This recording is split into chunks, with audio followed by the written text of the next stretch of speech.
reform organization based in Washington, D.C. There, he successfully developed and promoted federal policy recommendations on literacy.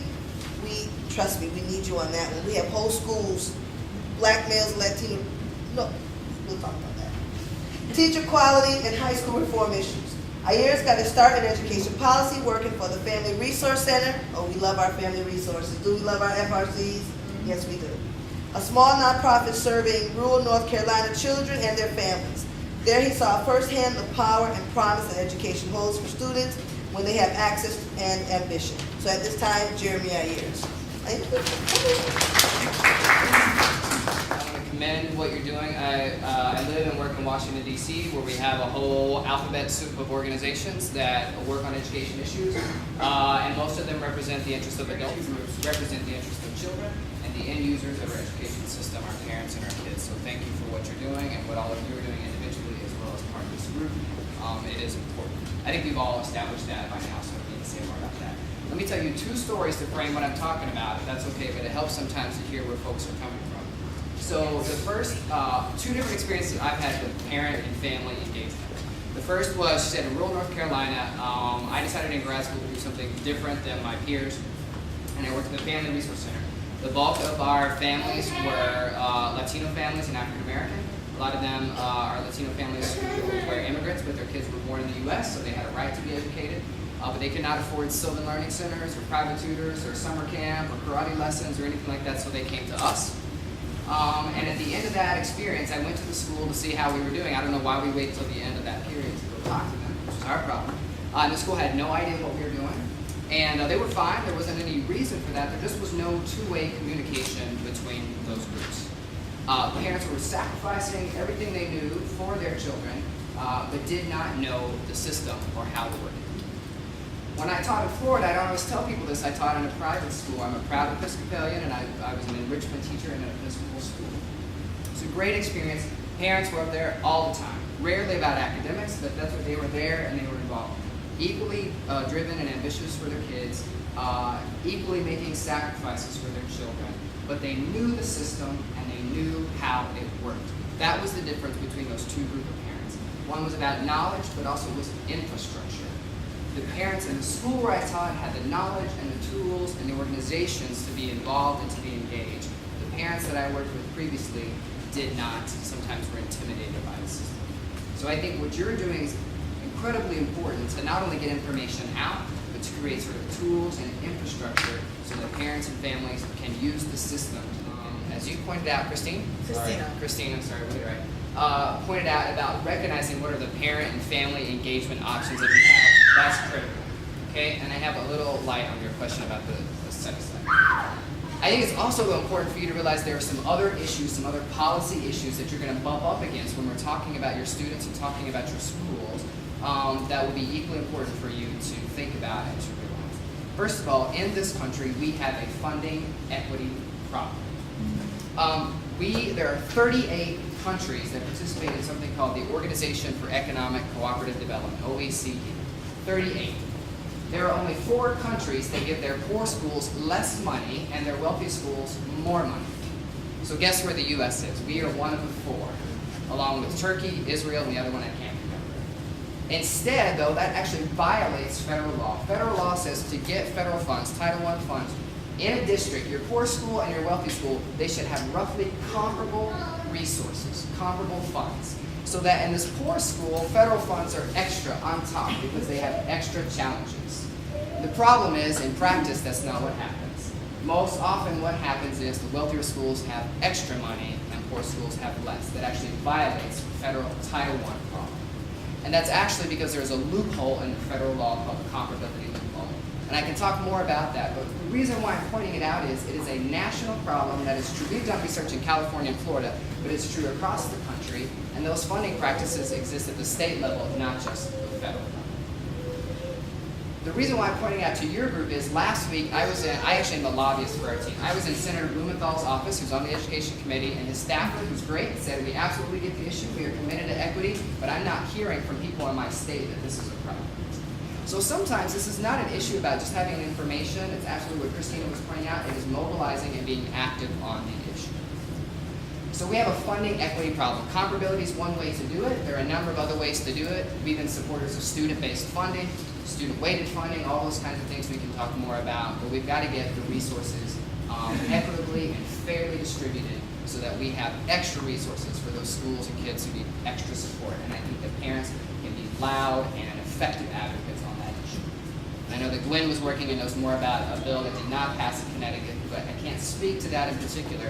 But I think there are movements underway in your state to try to address those funding inequities. Okay, so that's one. Second, we have a teaching problem.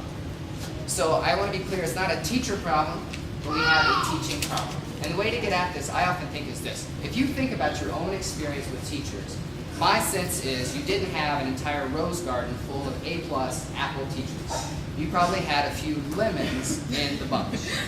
And maybe had somewhere in between. I'm not talking about the teachers you liked or you didn't like. I mean the teachers that helped you learn.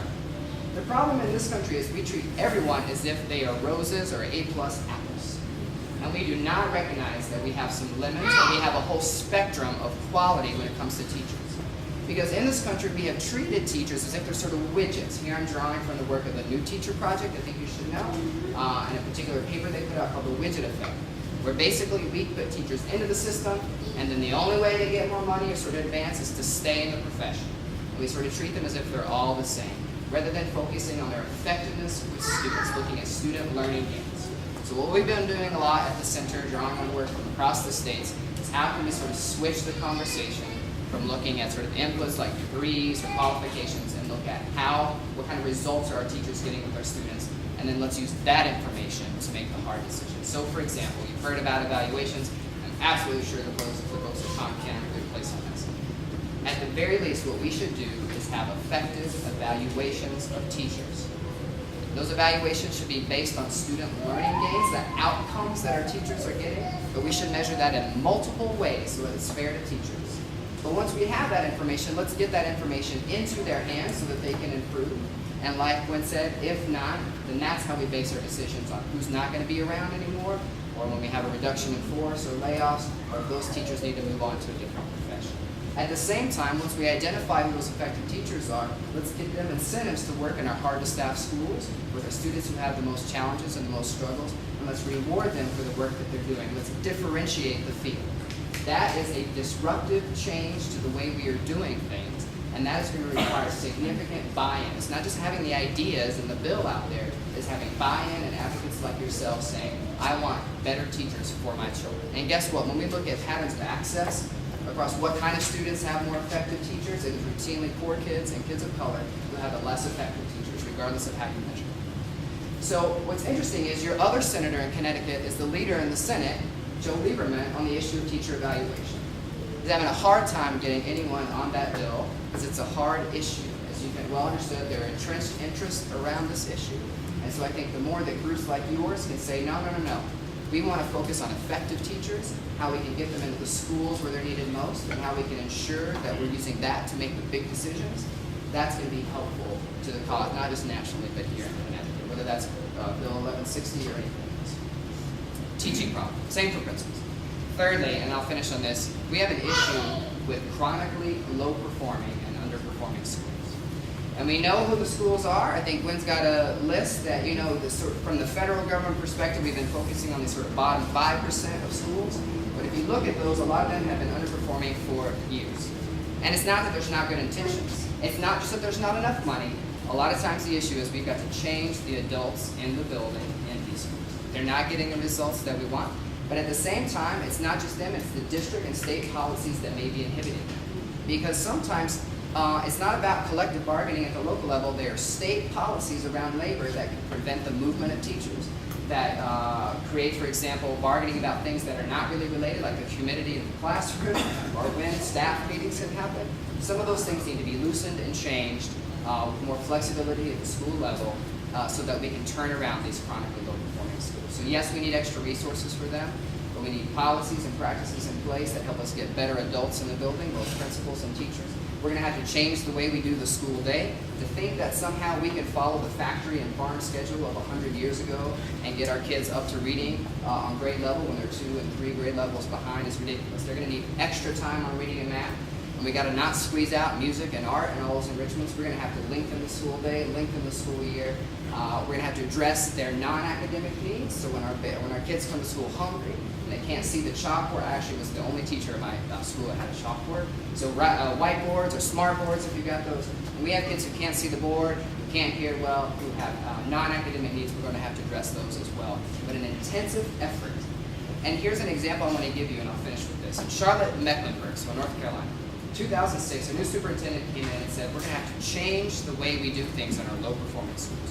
What if we looked at those low-performing schools and said, let's make those the places that everyone wants to go and work? Let's say that this is a test for us as educators. When we really turn around a school, let's make those and give them ideal conditions so that people want to work there. So they looked across the district, they used hard objective data, they identified their best principals and their best teachers, and they got whole teams of educators to move into these low-performing schools. And they gave them more flexibility. They said, we're going to hold you accountable, but we're going to give you flexibility over your staffing and over your budgeting, and then you give us the results we want to see. And so now 5 years later, in those low-performing schools where they changed not only the money, but the working conditions and the adults in the building, they're seeing they're far exceeding the results they're finding in their regular traditional schools in that district. And it's not just in Charlotte, we're seeing it around the country. But to really, really turn around those low-performing schools, we have to disrupt the way that we are doing things. That will change the way that things are being done now. And that's not just about having good ideas and good laws. It's about having advocates in the community who buy into what they're doing and will support them when the hard decisions have to be made. Last but not least, on parent involvement. We have often sort of approached this as a compliance issue. I mean, how do we just get information to the parents and we follow the 6 steps in Title I, Section 1118 or whatever? I think Connecticut has really stumbled onto something important in the sense of with these school governance councils that the primary objective is not just letting you know when the field trips are, or what the dress code is, or when the annual meeting is, but what is our school improvement plan and how can our parents support academic achievement? If we have a reading problem in our school, parents, here's the reading curriculum we're using, and here's supports and strategies you can use at home to support what we're doing in school. If we have a math problem, here are the math facts you need to go over at night. Here are the ways in which you can be supported. When we focus on student achievement, not the peripheral things, it's good to know when the pep rally is every Friday night. So I'm from Texas, whatever you have here, okay? It's good to know when the field trips are, but we have to zero in on academic achievement so that it's an entire community that is supportive of what these efforts are. I know a lot of these things are probably things you know. I just want to encourage you to think as broadly as possible about what your policy priorities are, and to realize that some of your advocates like CONCAN and others are going to need some support from the community when it's time to move a bill, time to move these policies. So again, thank you for what you're doing. Let me give you one helpful resource that helps make your case. At the organization where I used to work, I'm from, they have done some work on the economic benefits of education. So I just pulled what I found for Connecticut. They did it for every state. They focus on high schools. But they also carried it down to Fairfield County. I know that's not where we are here now. But they basically found in Fairfield County in the class of 2010, 2,000 kids dropped out. That 4-year cohort. So from the time they were freshmen to they were seniors, 2,000 kids dropped out. You can imagine not only what the moral problem that is and what the educational problem, but there's an economic problem. So for example, when those 2,000 students dropped out, if we could just get back half of them, 1,000, we'd see $16 million in increased earnings for those students. Of that money, they spent $11 million of it, most of it in their area, Connecticut, but across the board. We'd see an increase in $67 million in housing spending, housing savings. It creates 70 plus jobs and $2.3 million in tax revenue. And that's not going to close a $2 billion shortfall. All right, but there are economic consequences and benefits to improving education, and it's information like that sometimes that may be helpful for making the case to your state legislators or whoever else that you're wanting to advocate on behalf. But I think it just reminds us of what's at stake. It's not just the sort of the moral and educational cause that I think we all get, but it's the economic benefit of not only Connecticut, but of our nation. So good luck to you, Godspeed, and let us know how we can do it. Thank you so much. So while we have him here, are there any questions of it? Because I want to look at a legislative course of action, right? So today is May 9th, the session ends June 8th. You subtract weekends, it means we don't have much time. So I'm listening to what you said. You said Joe Lieberman, so if I'm correct, you said Joe Lieberman is done a strong. Teacher evaluation bill, yeah. And then we have Senator Blumenthal. What was he working on? I'm interested. So there are two issues. And, you know, I mean, you know, look, all of this is tied up in whether or not No Child Left Behind will be reauthorized. Right, You know? yes. So that's depends on the day, you know, where that's going to go. But the issue with Senator Blumenthal is he's on the Education Committee, so that should be a strong advocacy. So, you know, so at some point when you get your act together and you've got your ideas, you should ask him to come meet with you when he's home during recess. He'll be home all of August, whole month. But there's a particular bill on funding equity. It'd be great if you wanted to weigh in, send an email or a letter and say we want you to close the comparability loophole, because they told me they support it. They just want to hear from their constituents. The teacher evaluation bill, Jessica's asked me, does that have any chance? You know, right now we think there'll be something about teacher evaluations in the next round of No Child Left Behind. It won't look exactly like Senator Lieberman's bill, but they need some support. And they need other folks to support it. So you've already got that in your state. But yeah, right, Senator Blumenthal, tell them to get on the bill. I mean, so that's where that is. So I'm thinking